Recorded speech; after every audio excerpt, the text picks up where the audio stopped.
জাতীয় থেকে আন্তর্জাতিক প্রান্তিক জনপদ থেকে নগর চারপাশে ঠিক কি ঘটছে এই মুহূর্তে তা নিয়ে আয়োজন এখন চারদিকে। আপনার সঙ্গে আছি মোর্শেদ মিয়াজি। বাংলাদেশ জাতীয়তাবাদী মহিলা দলের ৪৭তম প্রতিষ্ঠা বার্ষিকী উপলক্ষে কাকরাইলের ডিপ্লোমা ইঞ্জিনিয়ারিং ইনস্টিটিউটে আয়োজিত আলোচনা সভায় কথা বলছেন বিএনপির স্থায়ী কমিটির সদস্য সালাউদ্দিন আহমেদ। সরাসরি চলে যাচ্ছে সেখানে। নারী ও শিশু মন্ত্রণালয় সৃজন করেন রাষ্ট্রীয়ভাবে এবং রাষ্ট্রে নারীদের অংশগ্রহণ বৃদ্ধি পেতে থাকে। একইভাবে নারীদের সংসদীয় আসন বৃদ্ধি করেন দেশনেত্রী বেগম খালেদা জিয়া এবং নারীদের কল্যাণার্থে নারীদের শিক্ষার অগ্রগতির জন্য নারী শিক্ষার জন্য অবৈতনিক শিক্ষা ব্যবস্থা চালু করা ১৯৯১ সালের সরকারের সময়। সেই শিক্ষা অবৈতনিক তো বটেই এবং বৃত্তিমূলক আরো অন্যান্য সহযোগিতার মধ্যে প্রায় আমরা ইন্টারমিডিয়েট পর্যায় পর্যন্ত দ্বাদশ শ্রেণী পর্যন্ত উন্নীত করা হয়েছে অনার্স। সেই হিসাবে নারীর অগ্রগতির জন্য বাংলাদেশ জাতীয়তাবাদী দলের যে ভূমিকা, শহীদ রাষ্ট্রপতি জিয়াউর রহমান এবং দেশনেত্রী বেগম খালেদা জিয়ার যে অবদান, সেটা অনস্বীকার্য বাংলাদেশের ইতিহাসে। আমাদের বর্তমান পরিকল্পনায় কি আছে? আমাদের নেতা জনাব তারেক রহমান যে ৩১ দফা সংস্কার প্রস্তাব জাতির সামনে উপস্থাপন করেছিলেন, সেই ৩১ দফার ভিত্তিতে আমরা বিভিন্ন পরিকল্পনা প্রণয়ন করছি। এক একটি দফার নিরিখে আমরা সুদীর্ঘ কর্মপরিকল্পনা প্রণয়ন করছি, যেগুলোর ভিত্তিতে জাতীয়ভাবে কর্মসূচি প্রণয়ন করা হবে, প্রকল্প প্রণয়ন করা হবে, সেটা বাস্তবায়ন করা হবে। সেটা আমরা এখনই উন্মুক্ত করেছি।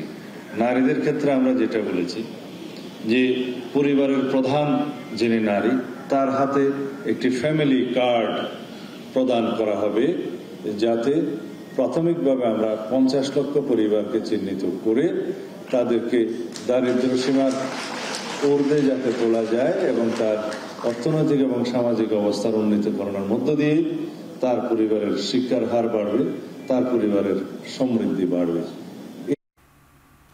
বাংলাদেশের জাতীয়তাবাদী মহিলা দলের ৪৭তম প্রতিষ্ঠা বার্ষিকীর আলোচনা সভায় কথা বলছিলেন বিএনপির স্থায়ী কমিটির সদস্য সালাউদ্দিন আহমেদ। ডাকসু নির্বাচনে একচেটিয়া জয় পেয়েছেন ছাত্র শিবির সমর্থিত প্রার্থীরা। ভিপি, জিএস ও এজিএস পদে বিপুল ভোটের ব্যবধানে জয়ী হয়েছেন একই প্যানেলের সাদিক কায়েম, এস.এম. ফরহাদ ও মহিউদ্দিন খান। মঙ্গলবার বিকেল ৪টায় ভোট গ্রহণ শেষ হলেও ফলাফল ঘোষণা হতে পেরিয়ে যায় রাত। বুধবার সকাল সোয়া ৮টা নাগাদ সিনেট ভবনে চূড়ান্ত ফল ঘোষণা করেন প্রধান রিটার্নিং কর্মকর্তা অধ্যাপক মোহাম্মদ জসিমউদ্দিন। ভিপি পদে সর্বোচ্চ ১৪,০৪২ ভোট পেয়েছেন সাদিক কায়েম। তার নিকটতম প্রতিদ্বন্দ্বী ছাত্রদল সমর্থিত প্রার্থী আবিদুল ইসলাম খান পেয়েছেন ৫,৭০৮ ভোট। জিএস পদে ১০,৭৯৪ ভোট পেয়েছেন এস.এম. ফরহাদ।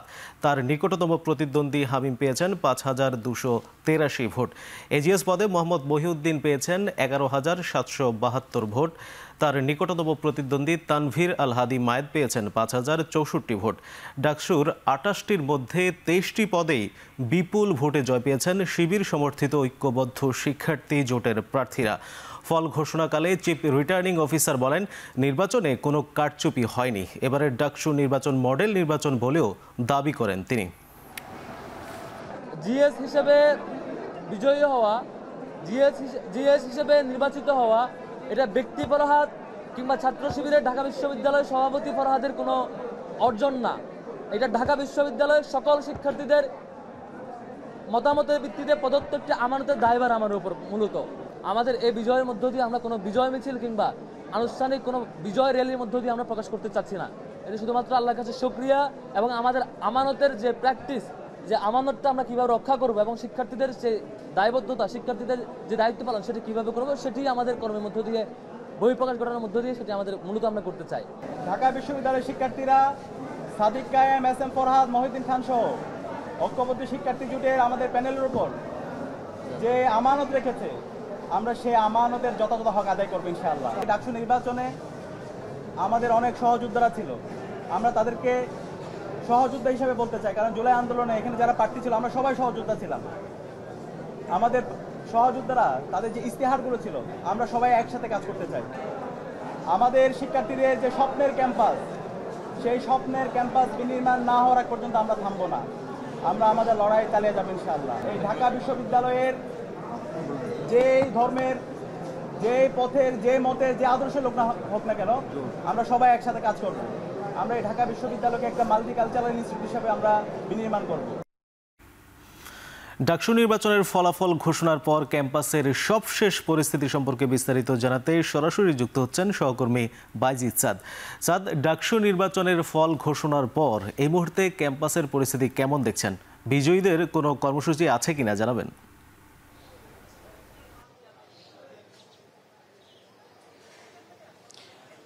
বিজয়ীদের এখন পর্যন্ত কোনো কর্মসূচি আমরা পাইনি, তবে ছাত্র শিবিরের কেন্দ্রীয় সভাপতি জাহিদুল ইসলাম তিনি আমাদেরকে জানিয়েছেন যে তারা জুলাই গণ অভ্যুত্থানে যারা নিহত হয়েছেন তাদের পরিবারের সদস্যদের সঙ্গে দেখা করবেন, তাদের যে কবরস্থানে যাবেন এবং সেখানে গিয়ে দোয়া মোনাজাত করবেন এবং সেই সাথে সাথে সারা দেশে শোকরণা দোয়া মোনাজাত হবে, এমনটি কিন্তু তারা জানিয়েছেন। এর বাইরে বিশেষ কোনো কর্মসূচি কিন্তু আমরা জানতে পারিনি বা এখন পর্যন্ত নেই যতদূর পর্যন্ত জেনেছি। আর এত উৎকণ্ঠার মধ্য দিয়ে যেই ডাকসু নির্বাচনটি অনুষ্ঠিত হলো সেটির ফলাফল আজ সকাল 8:30টার সময় দেওয়া হয়েছে এবং সেখানে শিবির সমর্থিত যেই প্যানেলটি রয়েছে ঐক্যবদ্ধ শিক্ষার্থী জোট, সেটি কিন্তু বিপুল ভোটে জয়লাভ করেছে।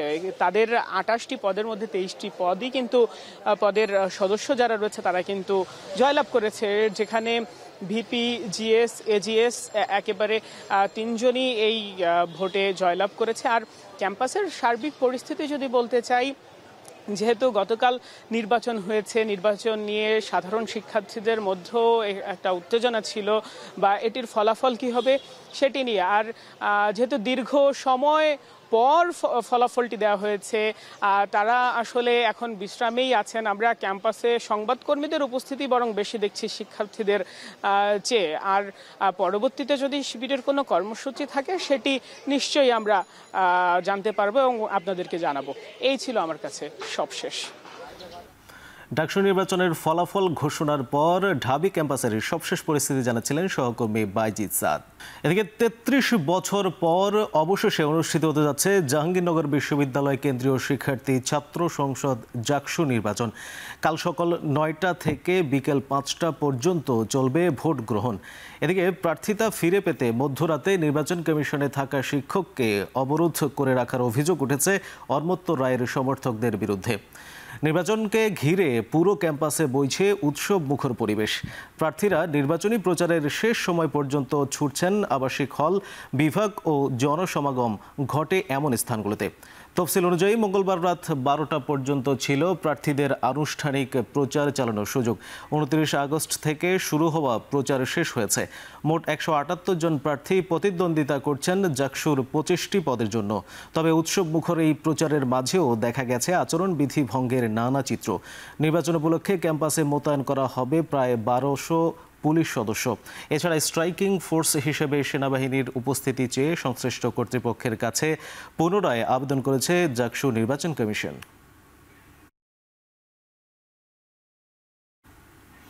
ডাকসু নির্বাচনের সবশেষ পরিস্থিতি সম্পর্কে বিস্তারিত জানাতে এই মুহূর্তে জাহাঙ্গীরনগর বিশ্ববিদ্যালয়ে আছেন সহকর্মী ওমর ফারুক। যাচ্ছি তার কাছে। ওমর, ক্যাম্পাসে নির্বাচনী আমেজ কেমন দেখছেন? ভোটের প্রস্তুতি ও নিরাপত্তা পরিস্থিতি সম্পর্কে বিস্তারিত জানাবেন।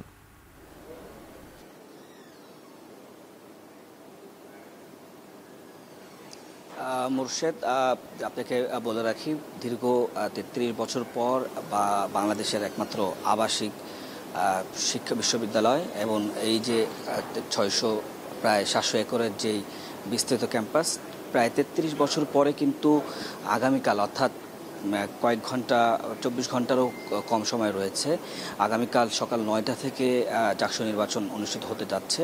আমরা কিছুক্ষণ আগে যে জাহাঙ্গীরনগর বিশ্ববিদ্যালয়ের যে প্রক্টর রয়েছেন তার সাথে আমাদের কথা হয়েছে।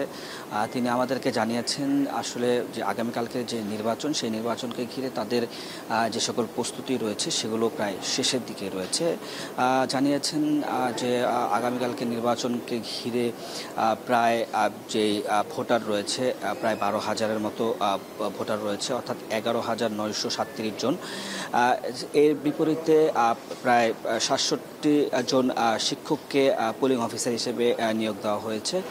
এছাড়াও নির্বাচনের কার্যক্রম যাতে ব্যাহত না হয় সেই জন্য আইন শৃঙ্খলা বাহিনী, পুলিশ থেকে শুরু করে বিজিবি সহ অন্যান্য আনসার ব্যাটালিয়নের সদস্যরাও নিয়োজিত থাকবে আমাদেরকে জানিয়েছেন। এছাড়াও যারা বিশ্ববিদ্যালয়ের যারা প্রশাসনিক যারা রয়েছেন তারাও নিয়োজিত থাকবেন। আমরা এখানকার যারা শিক্ষার্থী আছেন তাদের সাথে আমরা কথা বলেছি। তারা জানাচ্ছিলেন যে আসলে এই যে 33 বছর পরে তাদের যে আসন্ন জাকসু নির্বাচন, সেই নির্বাচনে তাদের যে সকল প্রার্থী নির্বাচন করবেন তাদের কাছে যে তারা যে প্রত্যাশা ব্যক্ত করছেন, অর্থাৎ যে তাদের যে প্রাপ্তি রয়েছে, অর্থাৎ তারা যে প্রতিশ্রুতি দিয়েছেন নির্বাচনের পূর্বে সেটি তারা বাস্তবায়ন দেখতে চায় বলে আমাদেরকে জানিয়েছেন। বাকি বিস্তারিত আমরা হয়তোবা সময়ের সাথে সাথে আমি জানাতে পারবো। মোর্শেদ, এই ছিল এখানকার সবশেষ। জাকসু নির্বাচনের সবশেষ পরিস্থিতি জানাচ্ছিলেন সহকর্মী ওমর ফারুক। রাকসুর মনোনয়নপত্র বাছাই শেষে প্রাথমিক পর্যায়ে প্রার্থীদের তালিকা প্রকাশ করা হবে আজ। এরই মধ্যে ছাত্র সংগঠনগুলো তাদের পছন্দের প্রার্থীদের নিয়ে প্যানেল ঘোষণা করেছে। দুপুরে আধিপত্য বিরোধী ঐক্য নামে 18 সদস্যের প্যানেল ঘোষণা করেছেন বৈষম্য বিরোধী ছাত্র আন্দোলনের সাবেক সমন্বয়কদের একাংশ, যেখানে ভিপি পদে মেহেদি সজীব ও জিএস পদে সালাউদ্দিন আম্মারকে প্রার্থী করা হয়েছে। এছাড়া মনোনয়নপত্র যাচাই বাছাই শেষে বিকেলে প্রার্থীদের প্রাথমিক তালিকা হবে। এরপর 11 সেপ্টেম্বর প্রাথমিক তালিকায় বাদ পড়া প্রার্থীদের আপত্তি গ্রহণ ও নিষ্পত্তি করা হবে। মনোনয়নপত্র প্রত্যাহার করা যাবে 13 সেপ্টেম্বর। এরপর 14 সেপ্টেম্বর প্রার্থীদের চূড়ান্ত তালিকা প্রকাশ করবে নির্বাচন কমিশন। এর আগে রাকসু নির্বাচনে বিভিন্ন পদে 479টি মনোনয়ন ফর্ম উত্তোলন করেছিলেন। এর মধ্যে বিভিন্ন পদে প্রার্থীরা 322টি মনোনয়নপত্র জমা দিয়েছেন, যেখানে ভিপি পদে 20টি, জিএস পদে 15টি ও সিনেট প্রতিনিধি পদে 62টি মনোনয়নপত্র জমা পড়েছে।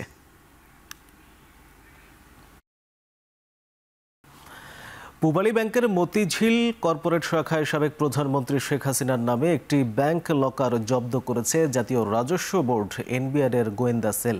বুধবার সেন্ট্রাল ইন্টেলিজেন্স সেল সিআইসির মহাপরিচালক আহসান হাবিব এই তথ্য নিশ্চিত করেছেন। তিনি বলেন, সাবেক প্রধানমন্ত্রী শেখ হাসিনার নামে পূবালী ব্যাংকের সেনা কল্যাণ ভবনে অবস্থিত একটি লকারের সন্ধান পাওয়া গেছে, লকার নং 128। এই লকারের 2টি চাবির মধ্যে একটি শেখ হাসিনার কাছে রয়েছে। এনবিআর-এর সেন্ট্রাল ইন্টেলিজেন্স সেল একটি টিম লকারটি জব্দ করেছে। এনবিআর সূত্রে আরও জানা গেছে, লকারে স্বর্ণালঙ্কার সহ গুরুত্বপূর্ণ নথি থাকতে পারে, তবে এখনই বলা যাবে না। গোয়েন্দা তথ্যের ভিত্তিতে ওই লকার জব্দ করা হয়েছে। আইনি প্রক্রিয়া অনুসরণ করে লকার খোলা হবে।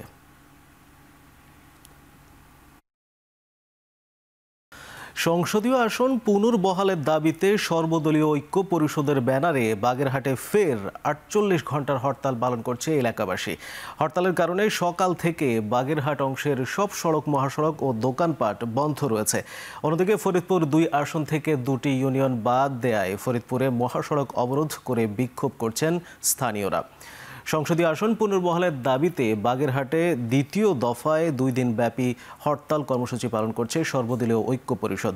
জেলায় বন্ধ রয়েছে জেলার বেশিরভাগ দোকানপাট। বন্ধ হয়ে যায় খুলনা থেকে ঢাকা, বরিশাল, মংলা সহ বিভিন্ন এলাকায় যান চলাচল।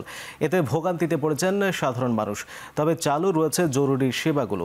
এদিকে সংসদীয় আসন পুনর্বিন্যাসে ফরিদপুরের ভাঙ্গা উপজেলায় 2টি ইউনিয়ন পার্শ্ববর্তী আসনে যুক্ত করার প্রতিবাদে তৃতীয় দিনের অবরোধ কর্মসূচি পালন করছে এলাকাবাসী।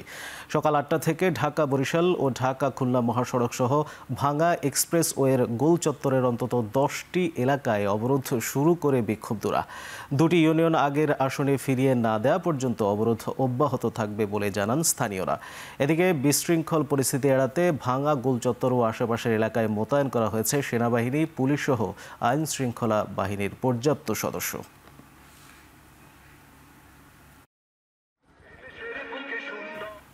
নেপালে সহিংস পরিস্থিতি নিয়ন্ত্রণে আনতে স্থানীয় সময় শুক্রবার ভোর 6টা পর্যন্ত কারফিউ এর মেয়াদ বাড়িয়েছে সেনাবাহিনী। চলমান বিক্ষোভ দমাতে এরই মধ্যে নেপালের নিরাপত্তার দায়িত্ব নিয়েছে সেনাবাহিনী। দেশের সব নাগরিকদের সেনা ও আইন শৃঙ্খলা বাহিনীকে সহযোগিতার আহ্বান জানান নেপালের সেনা প্রধান অশোক রাজ সিদগেল।